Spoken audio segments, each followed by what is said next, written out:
Welcome to this week's episode of Insight. During this week's show, we're going to devote the entirety of the show to the new conscription law in Armenia, changes that have been made to how the military draft operates in Armenia, who qualifies, who doesn't, what the exemptions are. We will review these proposed changes, and we'll also look at the broader issues, that the more concerning long-term background issues that sort of overlay whatever reforms that we need to work towards. A few weeks ago, Haik Sarkisyan, an MP of the Civil Contract Party, proposed the following reforms to the mandatory service laws in Armenia. The upper age limit for mandatory military service is lifted from 27 to 37 years. The law also seeks to significantly increase the financial penalties for those seeking to avoid conscription. Currently, Armenian men who reach the age of 27 without serving can pay a fee of approximately 15 million drams, which is about $38,000, to avoid prosecution. Under the proposed reform, this amount would apply from the age of 18 onwards for those seeking to bypass service legally. The legislation introduces a new three-tiered structure for fulfilling military obligations. The first one allows conscripts to serve the full 24 months term with increased basic pay. The second permits a shortened 6 months in service in exchange for a payment of $38,000. And the third option offers a 1-month symbolic service period for a higher fee of about $51,000. According to MP Sarkisyan, the goal is to strengthen both the fairness and the functionality of the system. I quote, "Only 30 to 40% of eligible Armenian men actually serve in the military," he said during his press conference. "The gap has a major impact on national security and public trust in the system." The law also goes after the fake medical deferments that many doctors have been given, raising penalties for doctors who partake in such practices. There's frankly a lot to decipher here. First of all, I want to give the MP credit for actually even raising this issue, because this has sort of been in the shadows for many, many years. However, the reality of it is that legislation as it is right now creates a very socially unjust system, and it actually creates the opposite effect of creating a unity in society. What it actually does is it formalizes and legalizes a form of social corruption, in which it's only the children of the unconnected and the children of the poor, the middle class, who will serve in the army. But the reality of it is that we're in such a deep hole societally that this might be the first step in actually moving towards what we should be moving towards, which is a professional army and less reliance on conscript soldiers.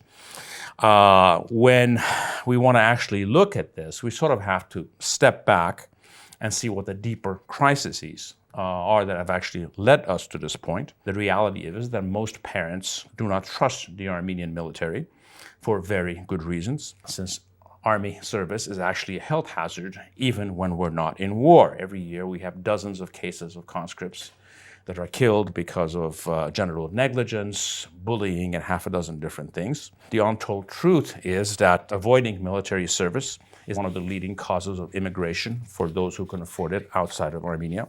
I will now move on to actually give you a real-life example of the fear that I outlined that parents have about their sons serving in the military. I will ask all of you to watch the following 2 clips. This is an interview with the author Kolya Stepanyan, who actually wrote about his experience of being left behind enemy lines for 70 days during the Artsakh War. I've been serving for 3 months before the war broke out.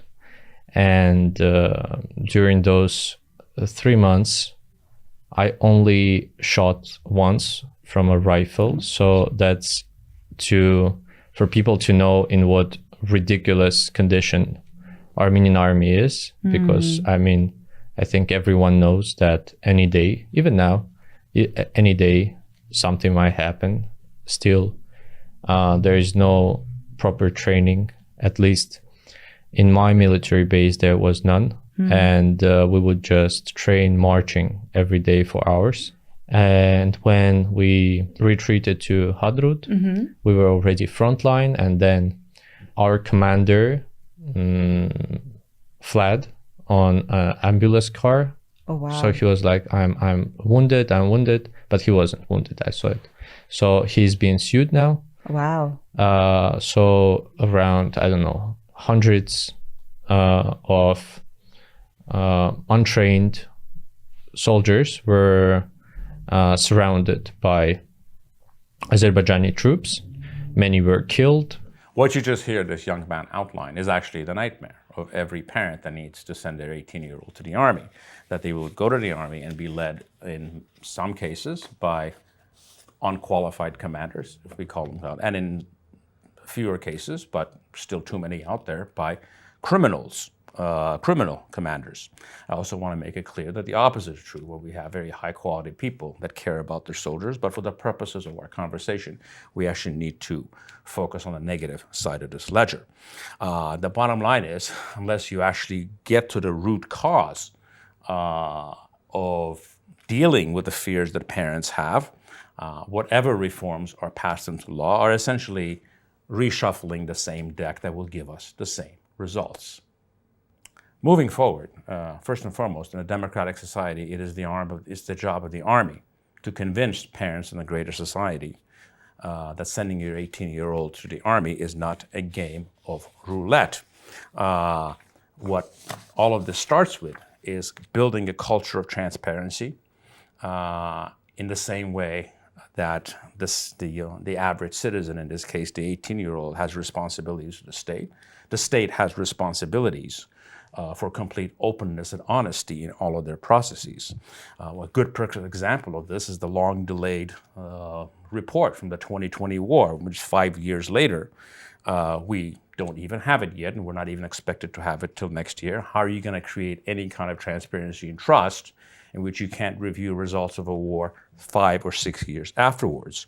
There are actually important reforms going on in the Army, like the introduction of the NCO system, which I will get to later, which can actually solve many of these problems and change the image of the Army, but almost no one knows about it. The Army needs to be very transparent about going after the incompetents and criminals among its ranks and punish them openly. And on the same ledger, do the opposite with the competent commanders and those who are good, because this country actually needs heroes in uniforms. Going back to the NCOs actually stand for non-commissioned officers, which are standard in Western armies and have never been standard in post-Soviet armies. And it's essentially officers that didn't go to military academy. They're sort of the bridge in leadership between soldiers and officers. And the NCO system is actually a great way to avoid having the kind of problems and abuse that we've had in the Army before. We've had our first NCO graduating class, and they're sort of working themselves through the Army.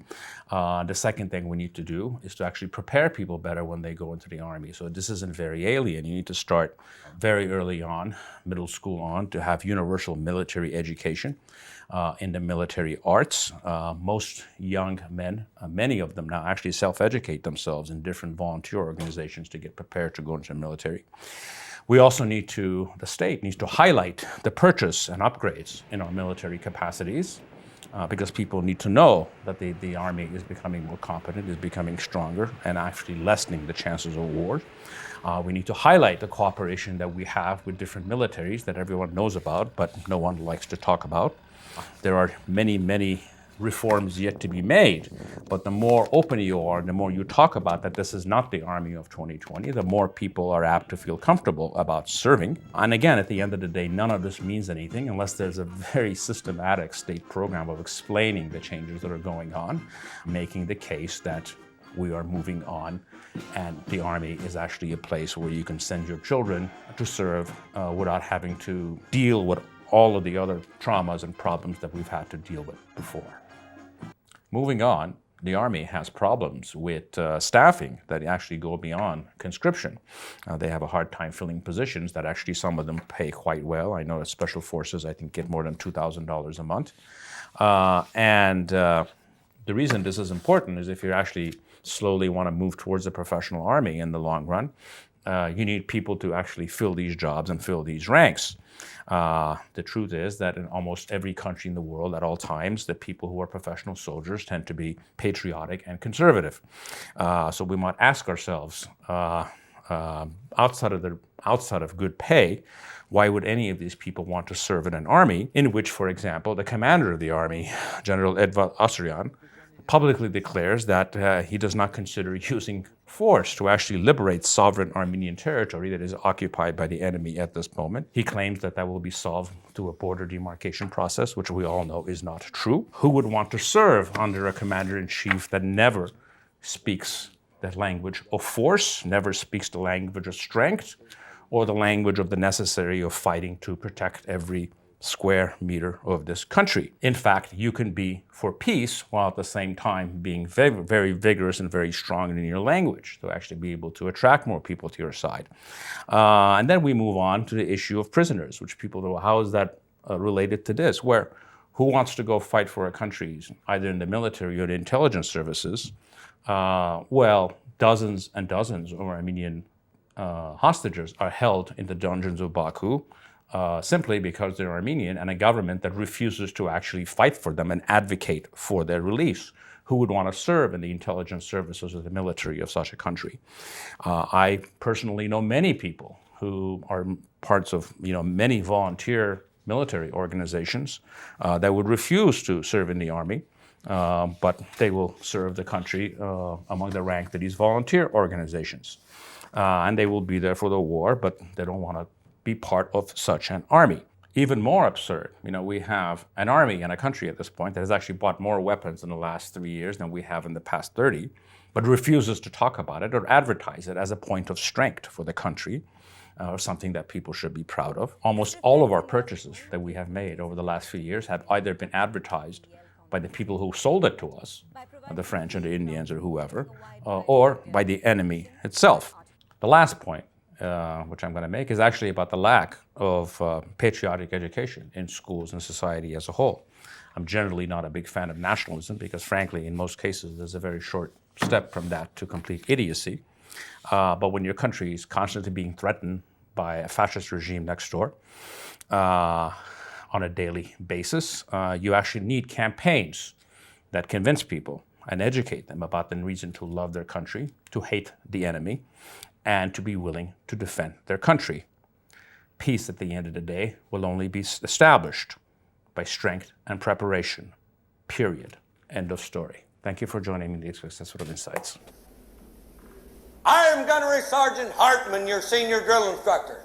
From now on, you will speak only when spoken to, and the first and last words out of your filthy sewers will be sir. Do you maggots understand that? Sir, yes, sir. Bullshit, I can't hear you. Sound off like you got a pair. Sir, yes, sir. If you ladies leave my island, if you survive recruit training, you will be a weapon. You will be a minister of death praying for war. But until that day, you are pukes. You are the lowest form of life on earth. You are not even human fucking beings. You are nothing but unorganized, grabastic pieces of amphibian shit. Because I am hard, you will not like me. But the more you hate me, the more you will learn. And my orders are to weed out all non-hackers who do not pack the gear to serve in my beloved corps.